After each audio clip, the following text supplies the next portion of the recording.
Hello दोस्तों, मेरा नाम है सिंह। फिर से एक बार नए एक्सपेरिमेंट में आप सभी का स्वागत है। दोस्तों आज का वीडियो बहुत अलग होने वाला है। चलिए बिना कुछ देरी के आज का वीडियो स्टार्ट करते हैं। दोस्तों ये जो स्प्राइट की बोतल है, आज हम इसकी मजबूती को चेक करेंगे कि ये कितना मजबूत होता है। इसके लिए हम इसको सुतली बम से उड़ाएंगे। चलिए बिना कुछ देरी के आज का वीडियो स्टार्ट करते हैं। तो इसको बुलाने के लिए हमें एक सुतली बम चाहिए और इस सुतली बम को टेप से इस पर लगा देंगे। चलिए इसको लगाते हैं।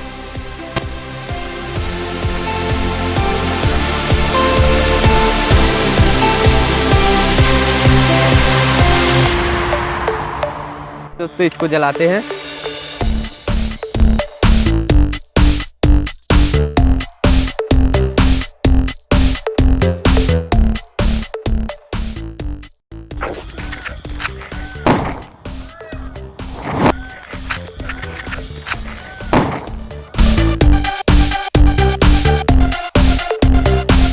आप देख सकते हैं ये सुतली बम से ये बोतल तो नहीं फटा। दोस्तों ये बोतल बहुत ही मजबूत है। दोस्तों ये वीडियो आपको कैसा लगे कमेंट बॉक्स में जरूर बताएं। तब तक के लिए जय हिंद, जय भारत।